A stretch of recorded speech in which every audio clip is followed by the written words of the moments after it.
The sand of the Colosseum floor is already dark with blood when they drag her out at noon.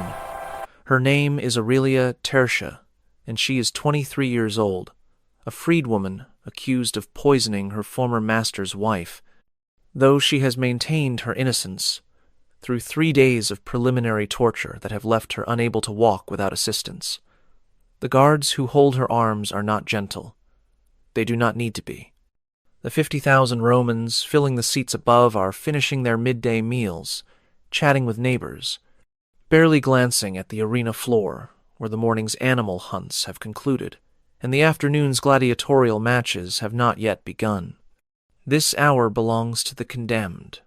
Aurelia can feel the heat of the sand through the thin shift they have left her, her only garment, already torn from the handling. She can smell the blood and offal from the morning's kills, can hear the casual conversation of spectators who have seen this so many times it no longer holds their full attention.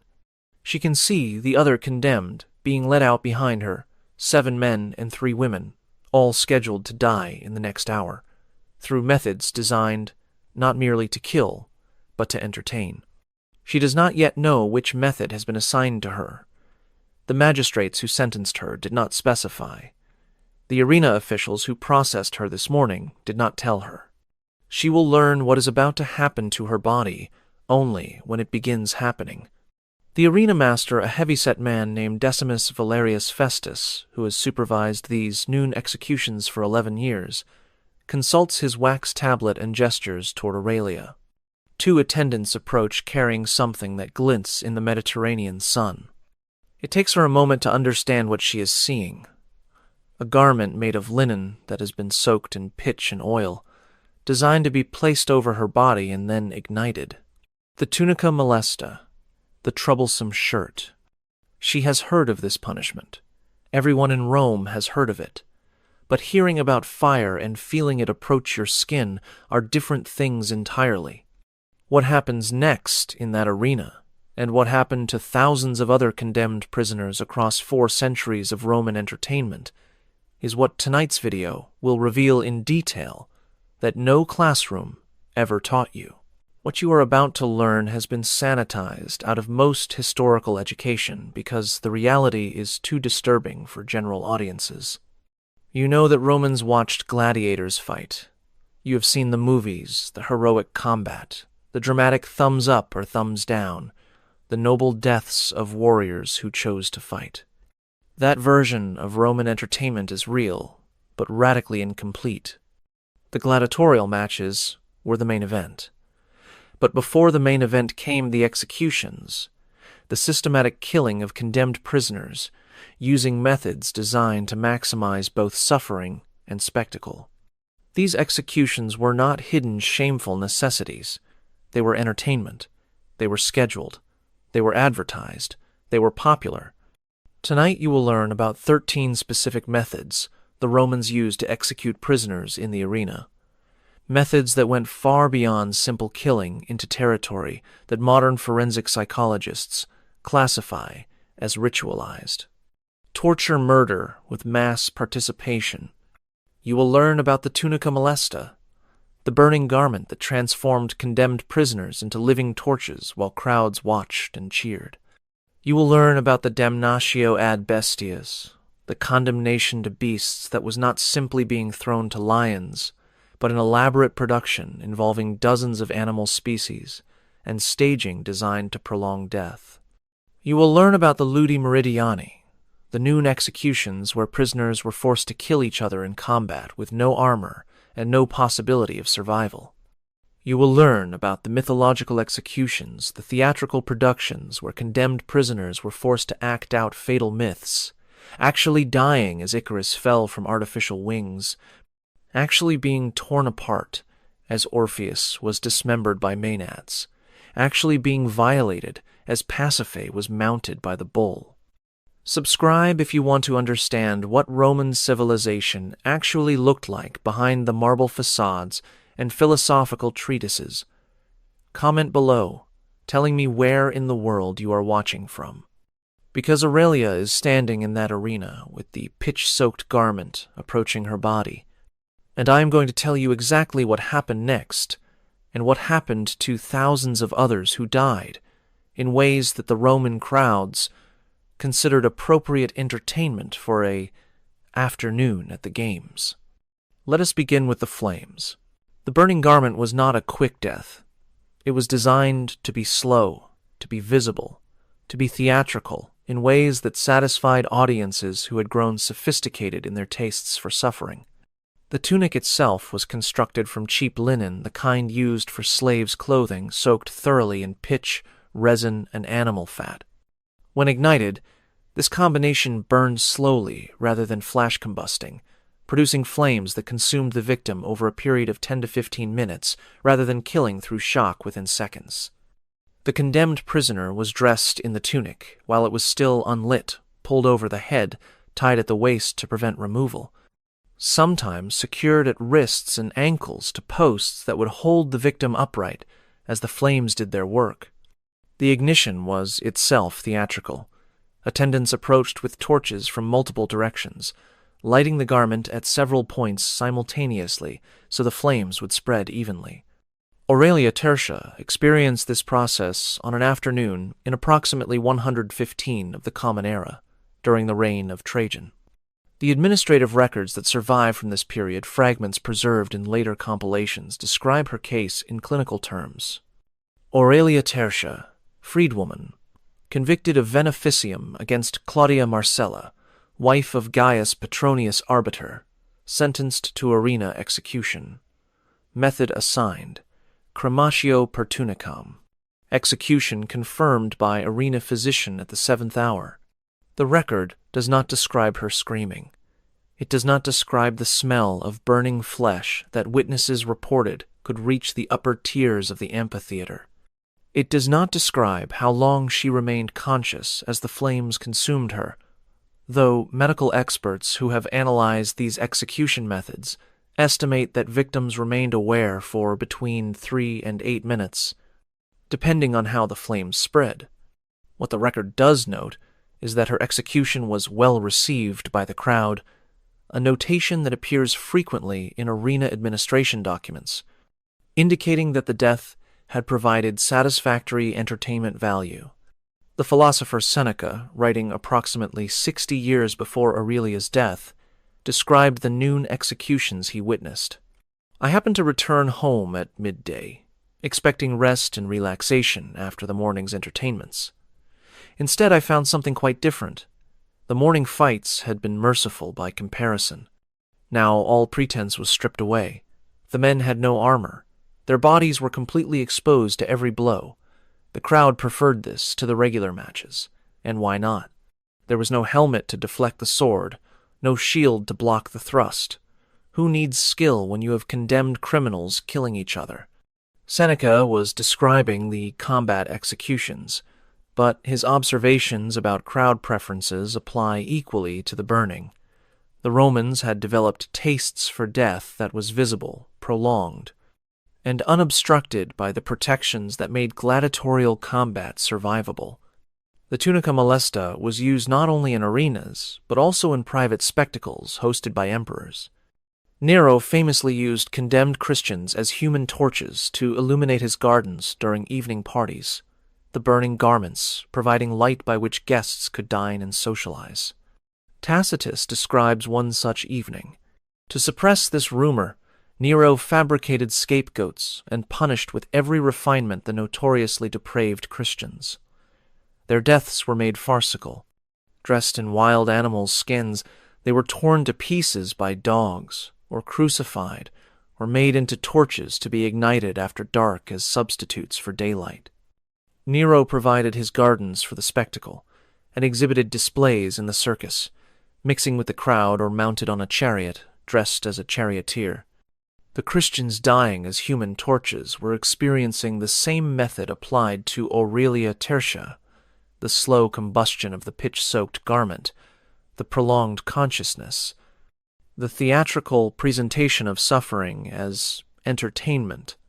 Modern burn specialists, who have analyzed Roman execution methods, estimate that approximately 70% of tunica molesta victims died from shock and fluid loss, rather than direct flame damage, their bodies shutting down from the trauma before the fire could complete its work.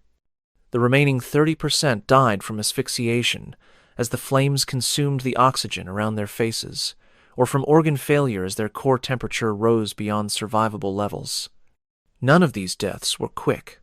All of them were public, and all of them were considered appropriate entertainment for Roman citizens spending an afternoon at the games. The condemnation to beasts was Rome's most famous arena execution, but what most people imagine when they hear this phrase is drastically simpler than the reality. The popular image is of prisoners being thrown to lions, dying quickly in the jaws of predators.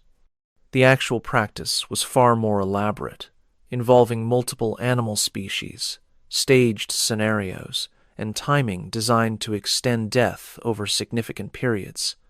A man named Publius Aelius Fortunatus experienced this elaboration in approximately 177 of the Common Era, during the reign of Marcus Aurelius. He was 31 years old, a merchant convicted of fraud and theft against the imperial treasury crimes that merited public execution rather than simple imprisonment. The administrative records describe his sentence: Publius Aelius Fortunatus, citizen, convicted of peculatus and furtum against the fiscus, sentenced to damnatio ad bestias in the Flavian amphitheater. Animals assigned: bears, 3, leopards, 2, wild dogs, pack of 12. Staging: bound to stake with extended exposure intervals. The phrase, extended exposure intervals, reveals the essential cruelty of the method. Fortunatus was not thrown to animals and killed immediately. He was bound to a stake in the center of the arena, and animals were released one species at a time, with intervals between releases that allowed the crowd to observe his injuries before the next assault began. The first release was the wild dogs, chosen because they tended to bite and tear at extremities rather than attacking vital organs. The dogs were trained to approach condemned prisoners and inflict damage without killing quickly. They targeted hands, feet, faces, areas that bled spectacularly, but did not cause immediate death. After approximately 15 minutes, the dogs were recalled, and Fortunatus was left bleeding and exposed, while attendants repositioned the staging for the next phase. The crowd used this interval to comment on his injuries, to place bets on how long he would survive, to eat and drink and socialize. The leopards came next. Unlike the dogs, leopards typically attacked with killing intent, but a prisoner already weakened by blood loss and shock was less able to trigger the predatory response that led to quick killing bites. The leopards circled, struck, withdrew, struck again. The attacks continued for approximately 20 minutes before the leopards were recalled. The bears were saved for the final phase. By the time they were released, Fortunatus had been in the arena for over an hour, had lost significant blood, and was barely conscious. The bears' attacks were the most violent, but also the most merciful. Their massive size and strength meant they were capable of killing even weakened prey relatively quickly. Fortunatus died approximately 90 minutes after entering the arena. His death was recorded as satisfactory in the administrative records, meaning the crowd had been entertained, the execution had proceeded according to schedule, and no disruptions had occurred. The physician Galen, who witnessed numerous arena executions during his time in Rome, described the medical realities. The beasts do not kill cleanly as soldiers do. They tear and rend without purpose, damaging flesh in ways that cause maximum bleeding without immediately fatal injury. I have seen men survive the first assault, and the second, and sometimes the third, their bodies accumulating injuries that would each be survivable alone, but which together exceed what the human frame can endure. The death comes from exhaustion as much as from any single wound. The body simply ceases to function under the accumulated damage. Different animal species were assigned to different categories of criminals. Lions were typically reserved for the most serious offenses. treason, parricide, crimes that offended Roman sensibilities at the deepest level. Bears and leopards were assigned to serious but less symbolic crimes. Dogs and wild boars were used for lesser offenses, or for prisoners who were being executed in groups. The staging was equally variable. Some prisoners were bound to stakes, as Fortunatus was. Some were placed on elevated platforms that animals had to climb to reach. Some were given ineffective weapons, wooden swords, broken spears that provided the illusion of combat while ensuring the prisoner could not actually defend themselves. Some were dressed in costumes that made them represent mythological figures or enemies of Rome. The numbers were staggering. During the inaugural games of the Colosseum in 80 of the Common Era, approximately 9,000 animals were killed over 100 days of entertainment.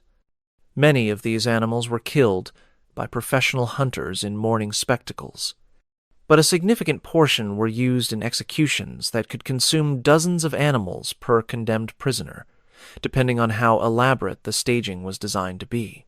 The noon executions occupied a specific slot in the arena schedule after the morning animal hunts, before the afternoon gladiatorial matches. This was considered the least prestigious time period, when many spectators left to eat lunch and only the most dedicated remained to watch. But those who remained saw something different from the main events. They saw condemned prisoners forced to kill each other with no armor, no training, and no possibility of survival. A woman named Licinia Sabina was scheduled for the noon executions in approximately 143 of the Common Era. She was 26 years old, a slave convicted of murdering her owner during an attempted escape. The penalty for slaves who killed their masters was death, but not simple death, exemplary death. Death that would remind other slaves of the consequences of resistance. The ludi meridiani followed a simple format. Condemned prisoners were paired against each other. Both were given weapons, usually swords, sometimes spears or clubs, but neither was given armor, shields, or any protective equipment. They were required to fight until one of them was dead. The survivor was then immediately paired against another condemned prisoner, fighting again until death occurred. The process continued until all scheduled prisoners had been killed. The administrative record for Licinia Sabina's execution reads, Licinia Sabina, slave of Marcus Aurelius Cotta, convicted of homicidium of her master, sentenced to ludi meridiani, paired first against Gaius Vettius, convicted of latrocinium, whom she killed after 4 minutes of combat, paired second against Sextus Pomponius, convicted of peculatus, by whom she was killed after 7 minutes of combat, body confirmed by arena physician, disposal standard. The dry administrative language conceals what actually happened. Licinia was forced to kill another human being, a man she did not know, who had committed property crimes unrelated to violence, using a sword she had never been trained to use. After killing him, while still covered in his blood, while still processing the trauma of having ended a human life, she was immediately confronted by another condemned prisoner who killed her in turn. Seneca's description of these noon executions remains the most vivid ancient account. In the morning, men are thrown to lions and bears. At noon, they are thrown to the spectators themselves. The crowd demands that the slayer be thrown to those who in turn will slay him, and they detain the victor for another slaughter. The outcome for the combatants is always death. Fire and sword are used to drive the combatants together. This goes on while the arena is empty of spectators. But one of them was a highway robber. He killed a man. What of it? Because he killed, he deserved this punishment. But what have you done, poor wretch, that you should deserve to watch it? The phrase, fire and sword are used to drive the combatants together, reveals a crucial detail. Condemned prisoners who refused to fight, who tried to surrender, who tried to run, who simply stood passively, were forced into combat by arena attendants, armed with hot irons and whips. There was no escape through passivity. The only escape was death, and death could only come through combat. The psychological dimension of this execution method was as deliberate as the physical. The condemned were forced to become killers before they became victims. They were forced to participate in their own dehumanization, to shed blood with their own hands before their own blood was shed. The arena transformed them from condemned criminals into executioners, then back into condemned criminals, in a cycle that continued until everyone scheduled for the noon slot was dead. Modern psychologists who have analyzed the ludi meridiani recognize it as a form of what is now called participation in atrocity, forcing victims to become perpetrators as a method of psychological destruction that compounds physical death with moral contamination. The numbers for noon executions are less well documented than other arena activities, because the Romans themselves considered this time period less important. But estimates based on arena schedules suggest that a typical day of games might execute between 10 and 30 prisoners during the noon period alone. Across the empire, across centuries, the total may have reached hundreds of thousands of people forced to kill each other for the entertainment of those who watched. The Romans called them ludi fatales, or fatal charades, theatrical productions in which condemned prisoners were forced to act out scenes from mythology, with the crucial difference that the deaths portrayed were real. A man named Marcus Ulpius Stephanus experienced this form of execution in approximately 98 of the Common Era during the reign of Nerva. He was 28 years old, a freedman convicted of theft from a temple, a crime classified as sacrilege that merited particularly elaborate punishment. The myth assigned to him was the story of Orpheus, the legendary musician who descended to the underworld to rescue his wife and was later torn apart by Maenads, the frenzied female followers of Dionysus. The staging was elaborate. A backdrop had been constructed to represent a forest scene. Musicians played instruments that evoked the legendary music of Orpheus. Stephanus was dressed in a costume that identified him as the mythological figure, a lyre strapped to his back, a laurel crown on his head, robes that made him look like a poet from legend. The animals that would represent the Maenads were not released immediately. First, Stephanus was required to perform to pretend to play the lyre, to enact scenes from the Orpheus legend, to provide the theatrical prelude that the crowd expected before the fatal conclusion. Only after the theatrical portion was complete did the arena attendants release the bear that had been trained to attack human figures.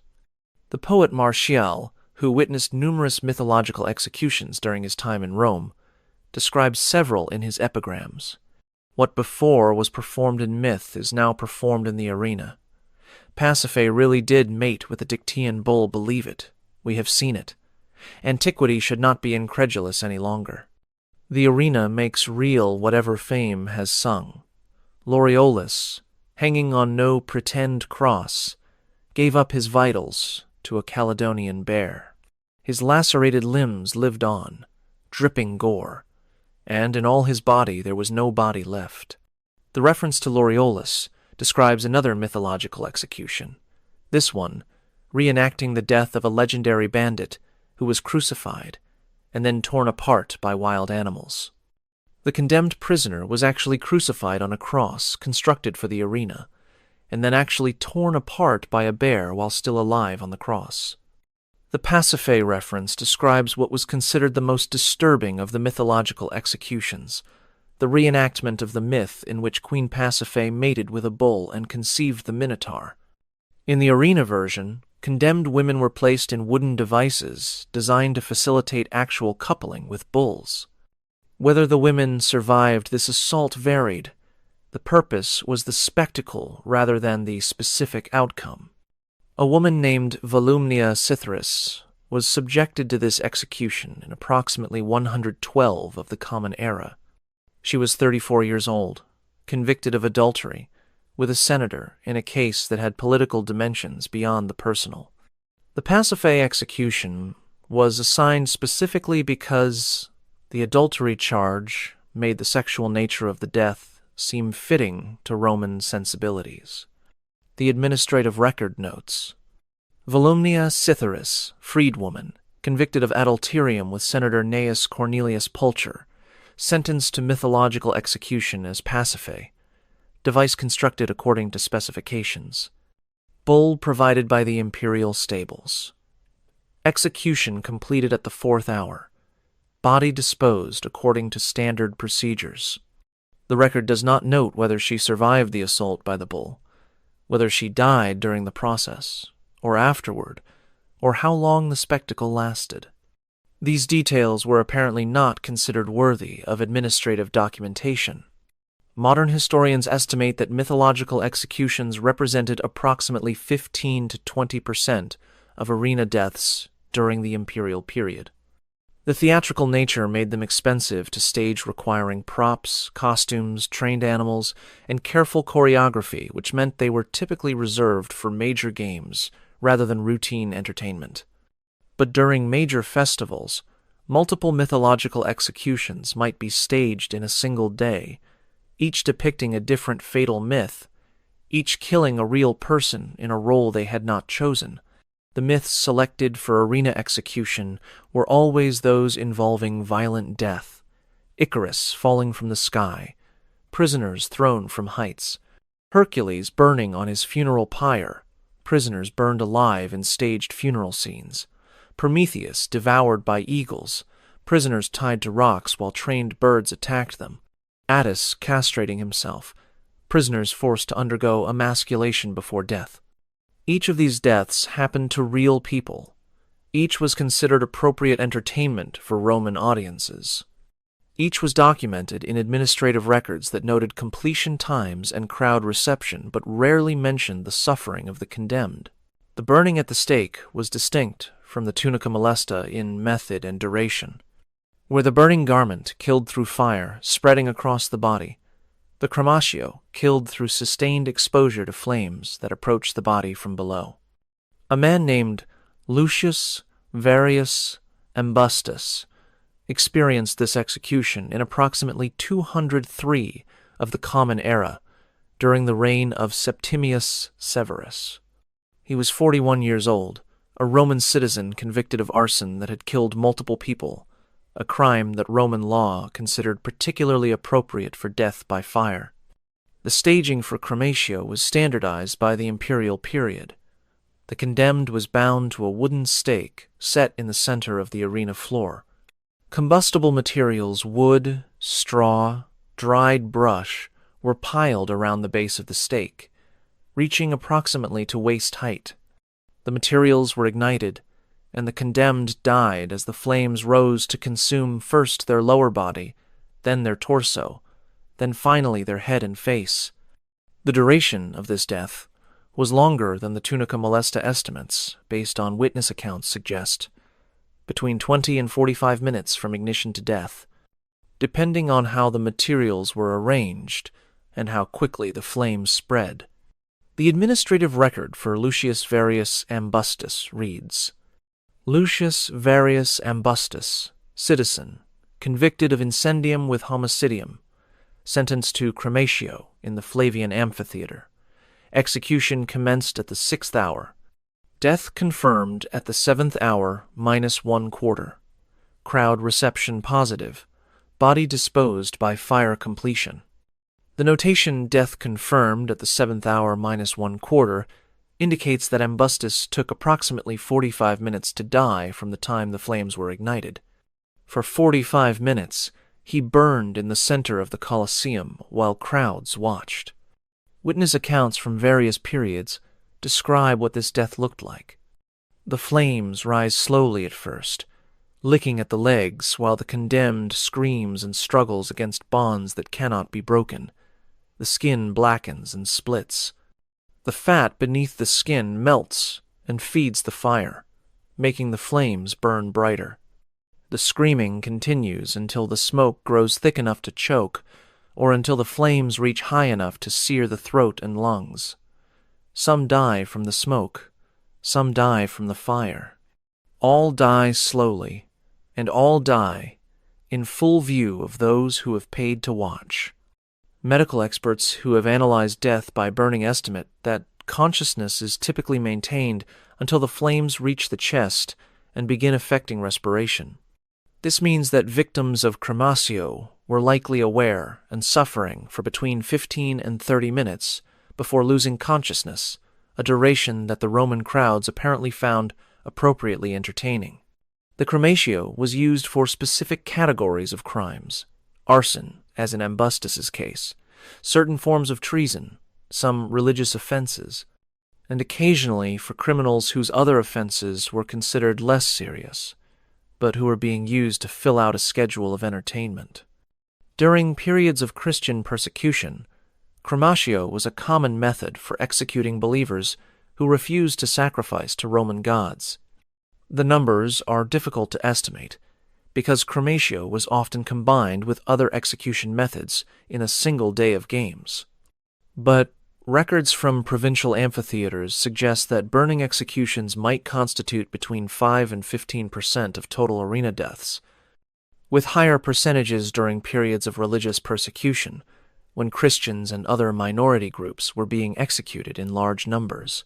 The elephant execution was considered a mark of particular imperial displeasure, reserved for criminals whose offenses had personally insulted the emperor, or whose deaths the emperor wished to witness personally. A woman named Flavia Domitilla experienced this execution in approximately 95 of the Common Era during the reign of Domitian.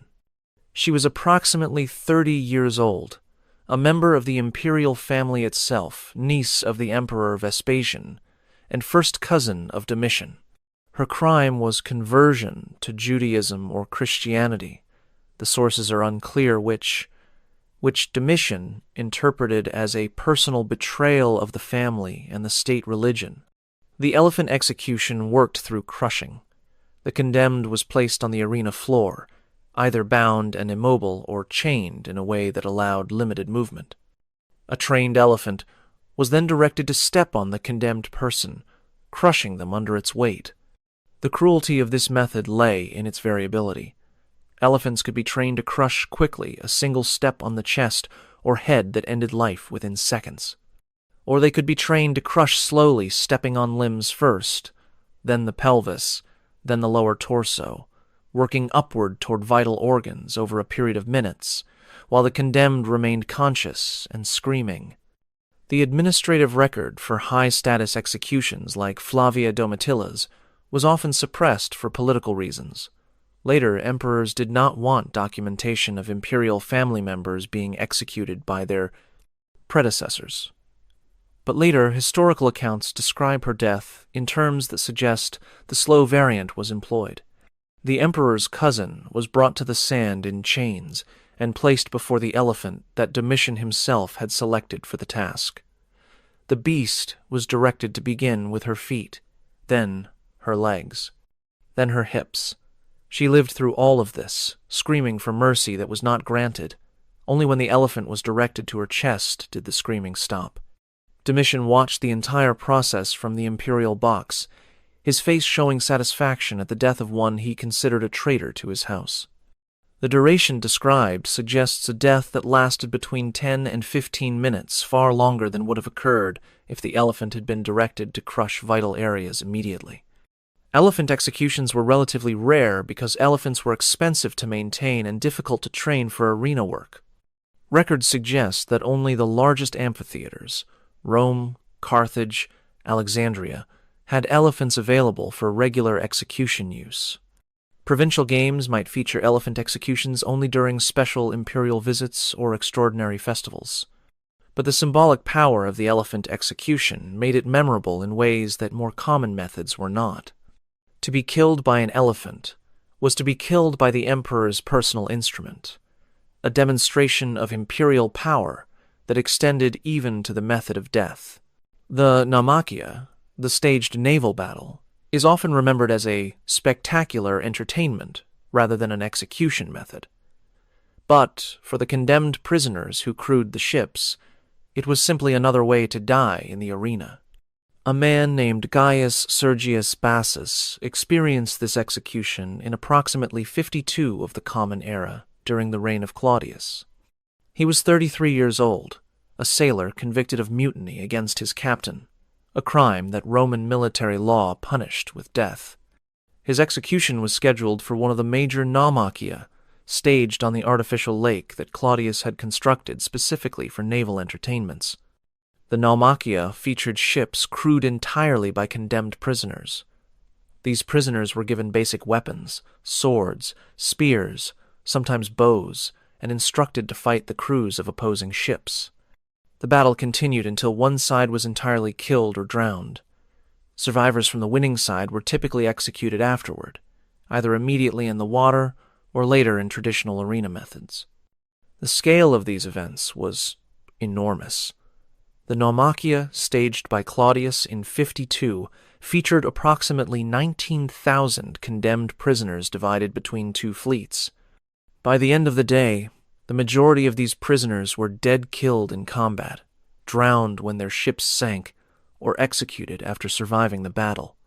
The administrative record for Gaius Sergius Bassus reads, Gaius Sergius Bassus, sailor, convicted of seditio navalis, assigned to Claudian naumachia, fleet of the Rhodians. Ship sank at the 4th hour. Body not recovered. Death presumed. The notation, body not recovered, was common in naumachia records. The artificial lakes used for these spectacles were not designed for body recovery, and drowning victims often sank beneath water that was deliberately muddied to prevent spectators from seeing too clearly what happened beneath the surface. Tacitus describes the Claudian naumachia in his Annals. A naval battle was exhibited on a lake near Rome, the opposing fleets being manned entirely by condemned criminals. The combatants were distributed between two fleets, styled after the Sicilians and Rhodians. The lake was surrounded by rafts to prevent escape. The men were armed with weapons of war that could inflict real wounds. Many perished by fighting, more by drowning. Claudius watched from a platform, dressed in a magnificent military cloak. The phrase, "many perished by fighting, more by drowning," reveals that the naval execution was as much about drowning as about combat. Ships were designed to be sinkable, and condemned prisoners who could not swim, the majority of the population in the ancient world, drowned when their vessels went under. Modern estimates suggest that mortality rates in naumachii approached 90%, far higher than in ordinary gladiatorial combat, where trained fighters had perhaps a 1 in 10 chance of dying in any given match. The naumachia was essentially mass execution disguised as entertainment, killing thousands of people in a single afternoon while spectators watched from shore. The burial in sand was a method used specifically in amphitheaters located in desert or semi-arid regions, where sand was abundant and the heat intensified the suffering of the condemned. A woman named Septimia Zosime experienced this execution in approximately 237 of the Common Era in the amphitheater at Thysdrus in Roman Africa, modern-day El Jem, Tunisia. She was 29 years old, a slave convicted of theft from her master, a crime that merited death under Roman law, but was considered insufficiently serious for the more elaborate execution methods. The sand burial was simple in concept, but prolonged in execution. The condemned was buried in the arena sand up to the neck, with only the head exposed. They were then left in the sun while the games continued around them. Death came from dehydration, heat exhaustion, or animal attack, whichever arrived first. The administrative record for Septimia Zosime reads, Septimia Zosime, slave of Gaius Marius Africanus, convicted of furtum, sentenced to arena execution. Method, sand, burial completed at the 2nd hour. Death confirmed at the 9th hour. Method of death, exposure, and subsequent animal access. The notation animal access reveals that Septimia did not simply die from the heat. At some point during her 7 hours of burial, animals likely dogs or jackals trained for arena work were allowed to approach her exposed head. The end came not from the elements alone, but from teeth and claws attacking the only part of her body they could reach. Witness accounts from North African amphitheaters describe the sand burial in terms that emphasize its protracted nature. The condemned are placed in pits dug in the sand, buried to the neck, while attendants pack the sand tight around their bodies. The sun does its work slowly. The heat builds throughout the day, drawing moisture from the body, while the head bakes under direct light. Some die from the heat alone after many hours. Others are given to the animals when the afternoon grows long, and the crowd grows restless. The animals do not kill quickly when only the head is accessible. They bite and tear at faces, at ears, at scalps, while the buried body cannot defend or flee. Medical experts who have analyzed death by exposure and dehydration estimate that victims of sand burial likely remained conscious for between 4 and 8 hours in North African summer conditions, a duration that transformed a single execution into an all-day spectacle that could entertain crowds through multiple other events. The sand burial was primarily a provincial method, rarely used in Rome itself, where the climate was less extreme and other methods were preferred. But in the amphitheaters of Africa, Egypt, and the eastern provinces, it was a regular feature of games, a way to execute condemned prisoners while the main events continued, their dying providing background entertainment for spectators who might glance at the buried heads between gladiatorial matches. The condemned sewn into animal hides and thrown to trained dogs was a method that combined elements of the beast execution with additional psychological and physical torment. A man named Publius Aurelius Faustus experienced this execution in approximately 161 of the Common Era, during the reign of Marcus Aurelius. He was 37 years old, a citizen convicted of multiple counts of robbery and murder, crimes serious enough to warrant elaborate execution, but not significant enough to merit the most prestigious methods. The process began with the condemned being stripped and sewn into freshly flayed animal skins, typically wolf or dog skins, chosen because the smell would trigger aggression in the trained dogs that would perform the actual killing. The sewing was done while the skins were still wet and bloody, causing them to shrink as they dried and tightening around the body in ways that restricted movement and caused increasing discomfort.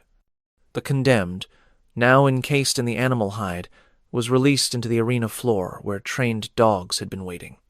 The dogs, responding to the smell of blood and fresh animal skin, attacked the figure that appeared to them as prey. The hide provided no protection. It was designed to attack, rather than deflect it, and the condemned died as the dogs tore through the covering to reach the human flesh beneath. The administrative record for Publius Aurelius Faustus reads, Publius Aurelius Faustus, citizen, convicted of latrocinium and homicidium, multiple counts, sentenced to arena execution. Method, dog execution with hide preparation. Hide type, lupine, wolf.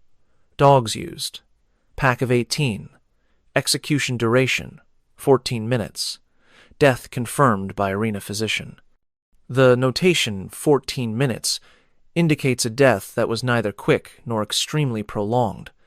The dogs were efficient at tearing through the hide, but took time to inflict enough damage to kill an adult human. Later accounts describe the psychological dimension of this method. The condemned is sewn into the skin while still alive, feeling the wet hide pressed against their flesh, feeling the rough stitches that seal them inside, feeling the skin tighten as it begins to dry. They cannot see the hide covers the face as well as the body, but they can hear the dogs being brought to the arena, can hear the snarling and barking that tells them what is coming. When the dogs attack, the condemned can only feel the teeth tearing at the hide, can only wait for the moment when the teeth break through to reach their own skin. The sensory deprivation aspect being enclosed in the hide, unable to see or effectively move, added a dimension of psychological terror to the physical death. The condemned experienced their killing primarily through sound and touch, blind to the animals that were tearing them apart. This method appears to have been used primarily during the 2nd and 3rd centuries, when arena entertainments had grown increasingly elaborate and novel execution methods were prized for their ability to attract audiences. Records suggest it was used throughout the empire, but was most common in the western provinces where wolf populations made the skins readily available. The public use of the rack, the equuleus or little horse, transformed a torture device into an execution method by extending its use until the victim died from the injuries inflicted. A woman named Claudia Felicitas experienced this execution in approximately 250 of the Common Era during the persecution of Christians under the Emperor Decius. She was 32 years old, a Christian who had refused to sacrifice to Roman gods, despite multiple demands. Her public death was intended both as punishment and as warning to other Christians who might consider similar resistance. The rack in its arena form was a wooden frame designed to stretch the human body by pulling the limbs in opposite directions. The condemned was bound at wrists and ankles, and mechanisms, typically rollers turned by attendants, gradually increased the tension until joints dislocated, muscles tore, and eventually the spine or limbs separated entirely. The duration of this death depended entirely on how quickly the attendants turned the mechanisms. A quick death might take only minutes rapid, stretching that separated the spine and caused immediate fatal injury. A prolonged death might take hours gradual stretching that dislocated joints, tore muscles, and caused massive internal bleeding without immediately fatal damage. The administrative record for Claudia Felicitas suggests the prolonged variant. Claudia Felicitas, citizen, convicted of sacrilegium and refusal of required sacrifice, sentenced to rack execution in public games. Execution commenced at the 3rd hour.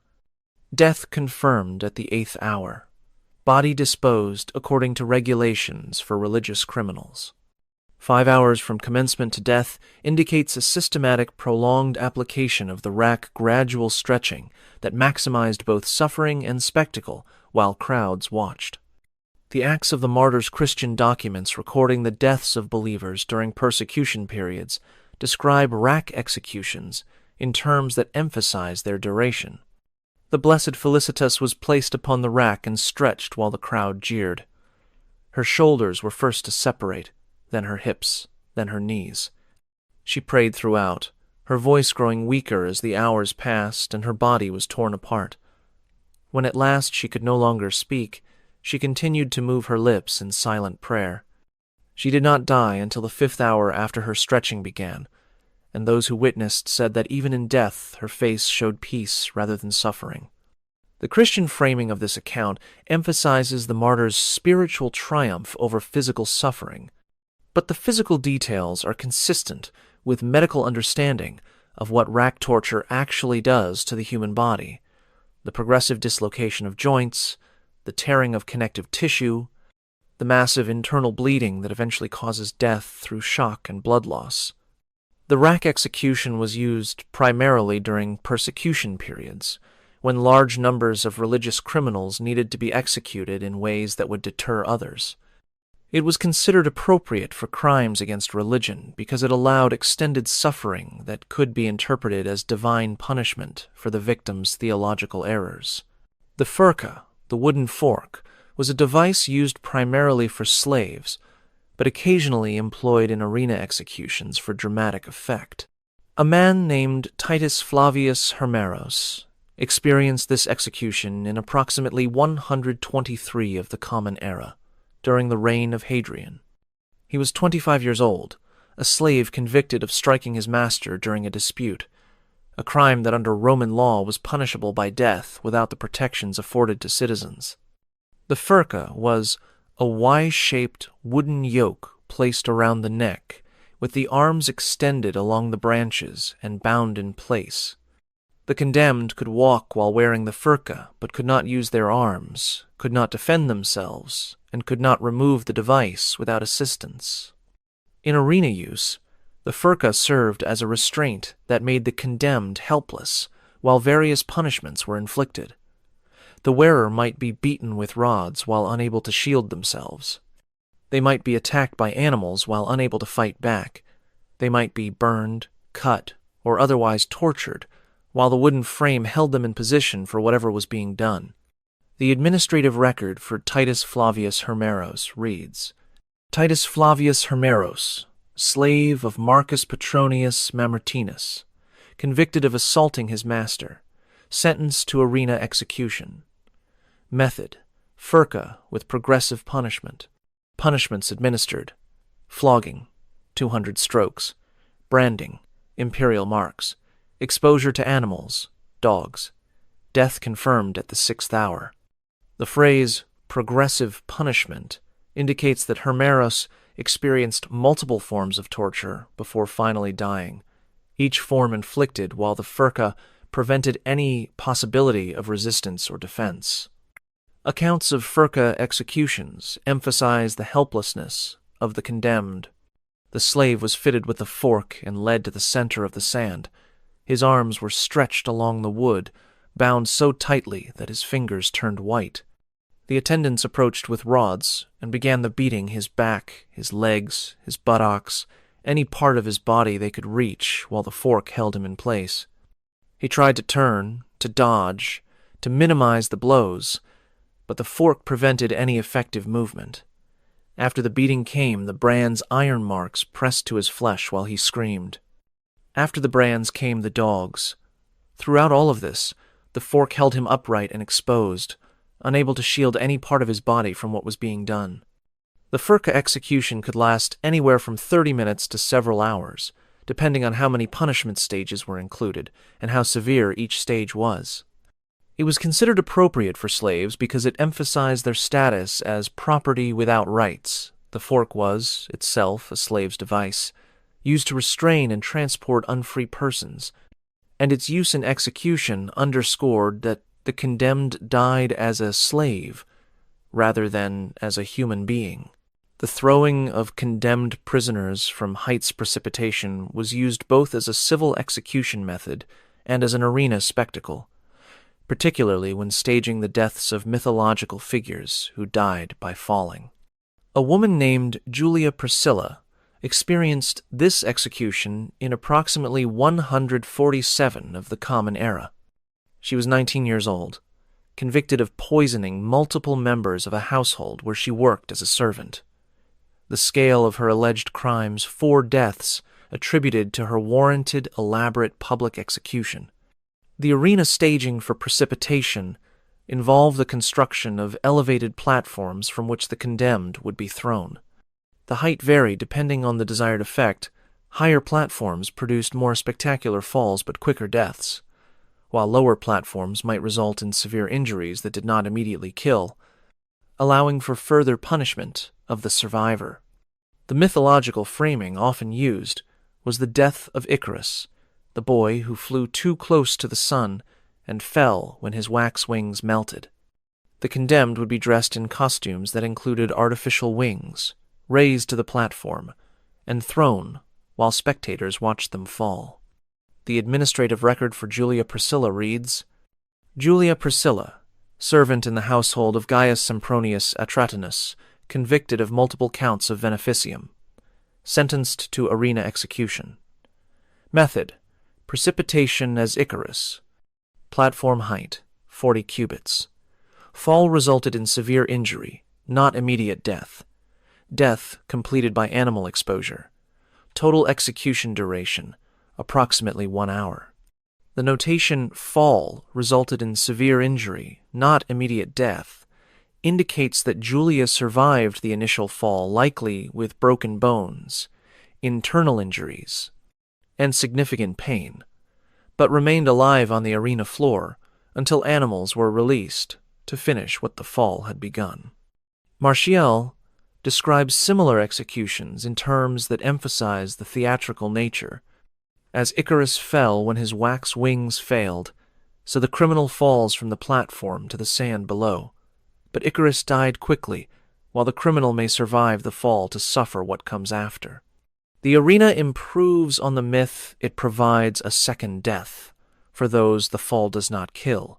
The combination of fall and subsequent punishment was common in precipitation executions. The fall was spectacular, visible to the entire crowd, dramatic in its sudden violence, but often not fatal. What followed the fall varied, sometimes animals, sometimes further torture, sometimes simply leaving the injured condemned to die slowly from their injuries while the games continued around them. Height calculations in surviving records suggest that arena platforms range from approximately 30 to 60 cubits, roughly 45 to 90 feet. Falls from the lower end of this range frequently resulted in survival with severe injuries. Falls from the higher end were more likely to be immediately fatal. The most disturbing category of arena execution involved condemned women being subjected to sexual assault as part of their public death methods that combined violation with killing in ways designed to satisfy the darkest appetites of pace. Roman crowds. A woman named Act Alexandrina experienced this execution in approximately 109 of the Common Era during the reign of Trajan. She was 24 years old, a slave convicted of theft and prostitution crimes that in combination apparently warranted execution methods that emphasized the sexual nature of her alleged offenses. The arena staging for sexual executions varied. Some involved human perpetrators, condemned male criminals, who were offered reduced sentences in exchange for assaulting female prisoners publicly. Some involved animals, the pacifi, executions described earlier, in which women were placed in devices that facilitated assault by bulls or other large animals. Some involved objects, wooden implements, used to violate women before they were killed through other methods. The administrative record for Acte Alexandrina reads, Acte Alexandrina, slave, convicted of furtum and lunacinium, sentenced to arena execution, method, pacife, staging with subsequent animal exposure, staging completed at the 4th hour, death from animal exposure confirmed at the 5th hour. The clinical language conceals what actually happened, a woman forced into a device that allowed a bull to assault her, followed by exposure to predatory animals that killed her while crowds watched. Tertullian, the Christian writer, condemned these executions in terms that suggest their frequency. We see women given not merely to death, but to defilement before death, as though their crime was insufficient punishment. They must be violated before they are killed.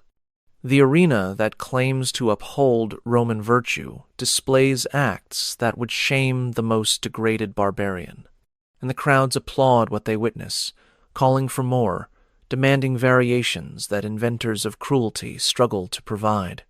The psychological dimension of these executions extended beyond the individual victim to serve as warning against specific categories of female behavior. Women convicted of sexual crimes, adultery, prostitution, sexual service to slaves, were particularly likely to receive sexually oriented executions that emphasized the nature of their alleged offenses.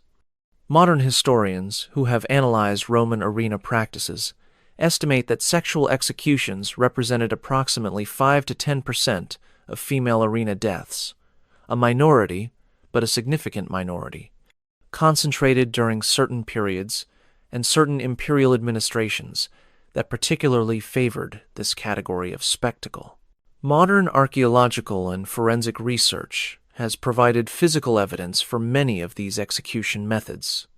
Excavations at amphitheater sites throughout the former Roman Empire have uncovered human remains that show evidence of execution trauma. At the amphitheater in Chester, England, forensic analysis of bones revealed individuals who had been attacked by large carnivores' tooth marks, consistent with lions and bears. At Ephesus, Turkey, skeletal remains showed fracture patterns consistent with precipitation from heights. At Rome itself, excavations near the Colosseum have uncovered bone fragments with burning damage, cuts from bladed weapons, and other indicators of violent death. The scale of these findings, combined with administrative records and literary sources, allows modern historians to estimate that the Roman arena system killed between 200,000 and 400,000 people over its 4-century history deaths that occurred in the Colosseum and in hundreds of provincial amphitheaters scattered across 3 continents. These numbers do not include gladiators who died in combat, animal handlers killed by their charges, or spectators who died in occasional structural collapses. They include only the condemned, the prisoners, criminals, prisoners of war, religious minorities, and political enemies who were executed publicly as part of the entertainment industry that the arena represented. The administrative records that survive are fragmentary but revealing. They show an execution system that was organized, bureaucratized, and optimized for entertainment value. Officials tracked which methods produced positive crowd responses. They experimented with variations and combinations. They developed specializations. Certain amphitheaters became known for certain types of execution, drawing crowds who traveled specifically to see those methods employed. Medical literature from the period reveals that arena physicians studied the deaths they witnessed, developing understanding of human anatomy and mortality that informed both medical practice and execution technique. The physician Galen, who served as a gladiator doctor early in his career, wrote detailed accounts of wound patterns and death mechanisms that show careful observation of arena violence. This was not chaos. This was not random cruelty.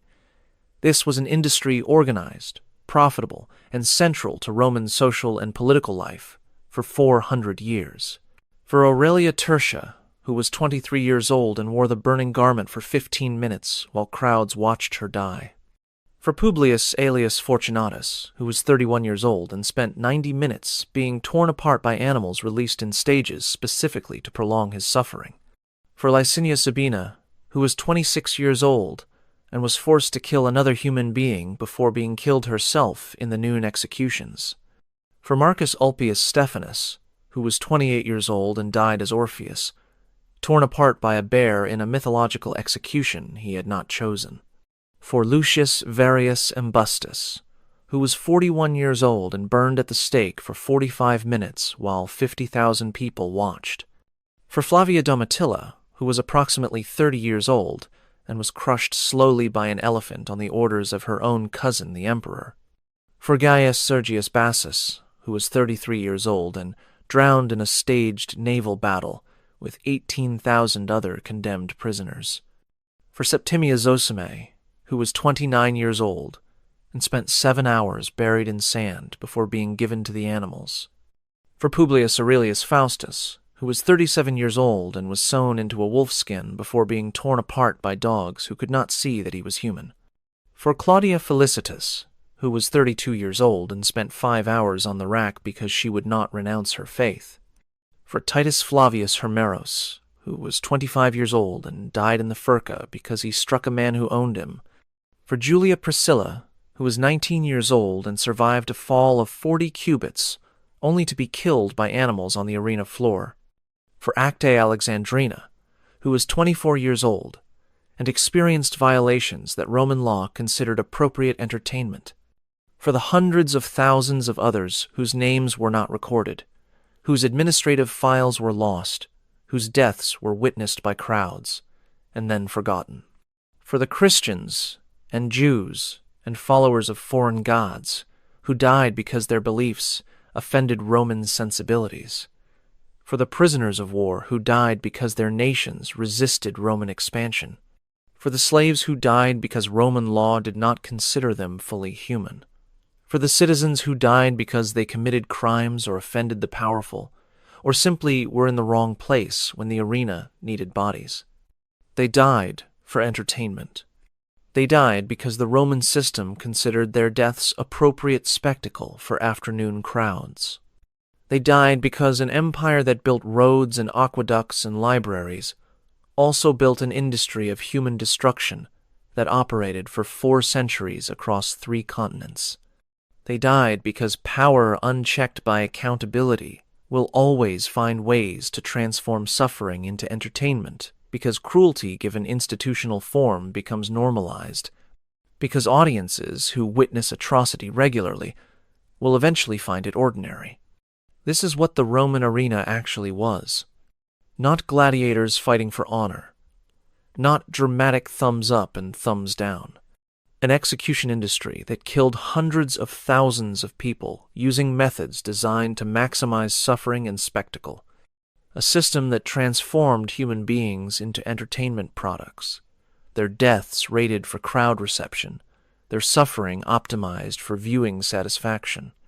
A civilization that built the Pantheon and the Colosseum, that produced Virgil and Marcus Aurelius, that gave us law and engineering and philosophy, and that also produced an industrial system for torturing people to death while crowds ate lunch and placed bets. Remember this when you see the ruins. Remember that the stones were stained with blood. Remember that the crowds cheered. Remember that the empire called this civilization. Subscribe if you want more hidden histories revealed. Comment below telling me where in the world you are watching from. Share this video with anyone who thinks they know about Roman gladiators, but has only seen the Hollywood version. The arena was not a sports venue. It was an execution chamber that seated 50,000. And the executions were the entertainment.